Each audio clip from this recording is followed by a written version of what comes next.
আপনার হাতে যদি 20,000 টাকা থাকে তাহলে আপনি এই ব্যবসাটি শুরু করুন। প্রচুর লাভের একটি ব্যবসা। শুধু খালি একটি ব্যবসা না, আপনি ৩ থেকে ৪ টি আমি ব্যবসার কথা বলবো এবং দেখাবো আপনাদেরকে লাভ স্ক্রিনের প্রমাণ সহ।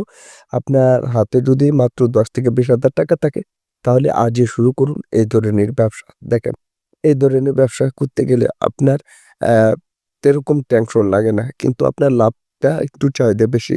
বিস্কিটের ব্যবসা, এই যে আচারের ব্যবসা, প্রত্যেকটা ব্যবসা হচ্ছে আপনার লাভের ব্যবসা। এতে প্রচুর পরিমাণ আপনি টাকা ইনকাম করতে পারবেন। সেক্ষেত্রে কি হবে জানেন? আপনার অনুভূতিটা একটু অন্যরকম হবে। যেরকম অর্থাৎ আমি যদি বলে থাকি যে আপনার দোকান নিতে হবে না, দোকানের বায়রা এবং নো টেনশনে আপনি এই ধরনের বিজনেসগুলো করতে পারবেন খুব ইজিলি ভাবে। আমি আপনাদেরকে ৩ টা ব্যবসার কথা বলব। ১ম যে ব্যবসাটা দেখাইছি বিস্কিটের, আপনি চাইলে সেই ধরনের ব্যবসা করতে পারেন।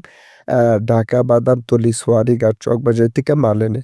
আর এই যে আছে আপনার চালতার আছে, বড়ি আছে, রামের আছে, মানে সব ধরনের আচার আপনি বাড়িতে বানিয়ে তারপরে যেকোনো অনুষ্ঠানে এবং ওয়াজ মাহফিলে এবং মেলায় আপনি খুব ইজিলি ভাবে বিক্রি করতে পারবেন।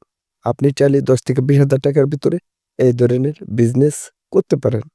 এখন যে ব্যবসাটার কথা বলব সেটা হচ্ছে ডিমের ব্যবসা।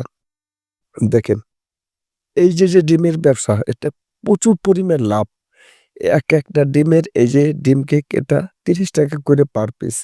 তো আপনার একটি ডিম দেয়া, শুধু একটু ময়দা দেয়া, আটা দেয়া, আপনি চাইলে এই ধরনের ব্যবসা করতে পারেন।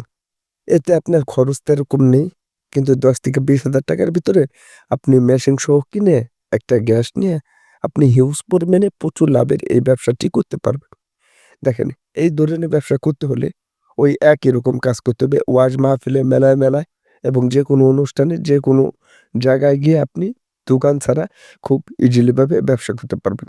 আজকে যে আপনাদেরকে ৩ টে ব্যবসা দেখাইছি, আপনারা চাইলে এরকম কোনো ওয়াজ মাহফিলে, মেলা কিংবা কোনো অনুষ্ঠানে কিংবা যেকোনো জায়গা দিয়ে গিয়ে আপনি খুব ইজিলি ভাবে ভ্যান গাড়িতে করে এবং বাক্স বানিয়ে আপনি এই ধরনের ব্যবসা খুব ইজিলি ভাবে করতে পারবেন।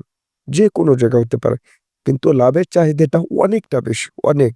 তাও আবার নগদ টাকায়। আজকের যে ব্যবসাটার কথা বললাম, যদি ভালো লেগে থাকে অবশ্যই ভিডিওতে একটি লাইক করবেন। নতুন হলে চ্যানেলটি সাবস্ক্রাইব করে আমাদের সাথে থাকবেন।